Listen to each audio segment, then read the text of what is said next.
I'm going to tell you a story about a woman, actually, my sister. I've seen combat zones quieter than that parking lot. I've stood in places where one wrong decision destroyed lives in seconds, but nothing in my years as a U.S. Army officer prepared me for what I saw that night. My sister Sarah was sitting in the back seat of a freezing car during a storm, holding her newborn twin daughters while our parents sat safely inside their warm 6-bedroom house just minutes away. They had locked her out. My name is Captain Ryan Mitchell. I'm 32 years old, and I was raised in a strict military family. My father, John Collins, was a retired Army colonel who believed discipline mattered more than emotions. My mother Linda cared more about reputation than reality. Everything in our family had to look perfect from the outside, and my older sister Sarah used to be part of that perfect image. She married young, to a man our parents approved of, stable job, church background, respectable family. But after years of emotional abuse and cheating, she finally left him, and to my parents, that made her the disgrace of the family. I was stationed at Fort Bragg when Sarah called me close to midnight. Her voice sounded broken. I could hear babies crying in the background and wind hitting the car windows. "Ryan, they won't let me in." At first I blamed her for everything. Then my older brother David joined the call and threatened to contact Child Protective Services so they could take the twins away and place them in a stable home. That was the moment I realized this wasn't about family anymore. It was about control. I called an old friend, Jessica Martinez, a former military lawyer, and told her everything. She immediately told me to save every text, every voicemail, and every recording because what my parents were doing could legally be considered abandonment and coercion. Then something unexpected happened. A neighbor called me. He had security camera footage from across the street. The footage clearly showed Sarah standing in the storm holding both babies while my father shoved her backward and slammed the door in her face. That changed everything. And that's when I decided my parents would never control the story again. Part 2.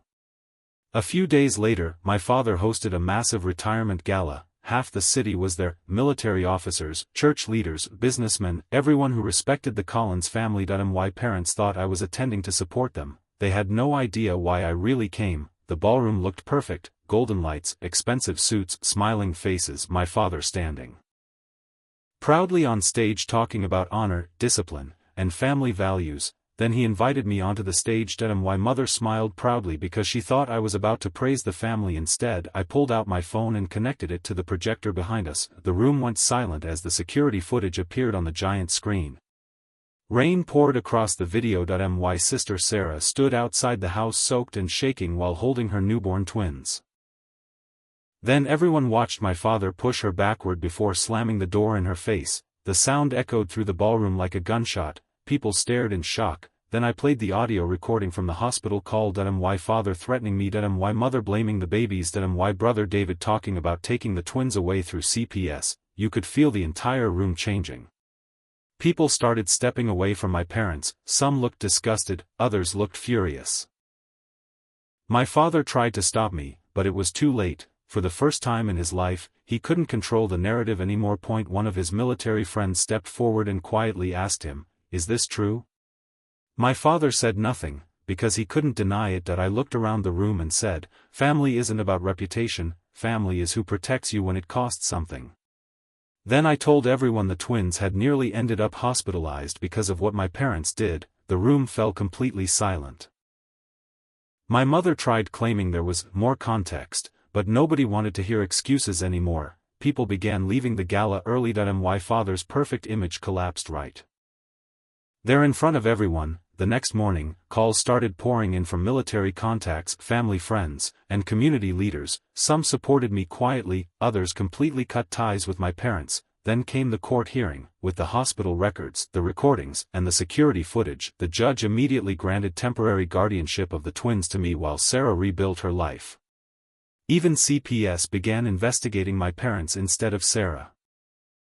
We later received a letter from my mother asking for reconciliation, but nowhere in the letter did they apologize for what they actually did. Sarah eventually found remote work and slowly rebuilt her confidence. The twins recovered completely. My apartment became peaceful again. Late night feedings, morning coffee, babies laughing in the living room, simple moments that finally felt safe. And through all of it, I realized something important: blood doesn't automatically make people family. Real family are the people who stay when things get ugly, the people who protect you when it's inconvenient, the people who choose love over pride. My parents spent their entire lives protecting their reputation, but the night they locked their own daughter and grandchildren out during a storm, they destroyed the very family they claimed to defend, and honestly, that was the moment I stopped being their obedient son and finally became my sister's brother.